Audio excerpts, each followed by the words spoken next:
কালকে তো তোমরা কইছে আমি রেজাল্ট আনতে যাইতেছি, আর রেজাল্টগুলো তোমরা স্ক্রিনে আমি শেয়ার করে দেবো, তোমরা দেখা লিবা।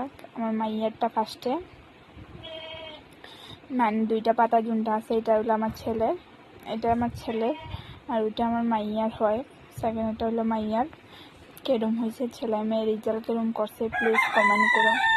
খারাপ করছে না ভালো করছে আমার এটাও কইও। মানে মাইয়া তো অল্প কম নম্বর পাইছে, মানে 3টাতে ভালোই পাইছে, তারপরে 3টাতে ভালো কম নাম্বার পাইছে।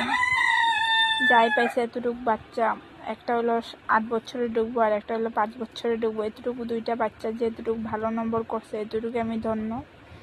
তারপর সামনে আমি কই না রেজাল্ট খারাপ করছে বা কী করছে, খারাপ করছে সবসময় কই, ভালো করছে কই না। তারপরে উচ্ছ্বাসও দেই পড়তে পারস না ওইটা বা ওইটা, কিন্তু রেজাল্ট ভালোই করছে, আমার ভালো লাগছে। আমিও এরকম নাম্বার পাই নাই, হ্যাঁ পাইছি, ছোটো থাকতে নাম্বার পাইছি, এরকম বড় হইয়া নাম্বার 1 2 উঠা নাম্বার পাই নাই।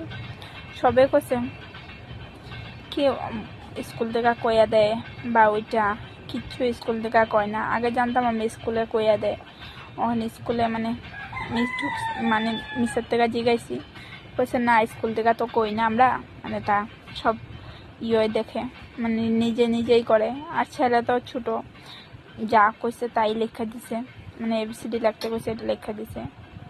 আর কিরকম লাগছে রেজাল্টগুলো প্লিজ আমার একটু কমেন্ট করো তো, ভালো হয়েছে না খারাপ হয়েছে। তোমরা তো, আমি তো পড়ালেখা না, তোমরা তো পড়ালেখা, প্লিজ আমার কইও।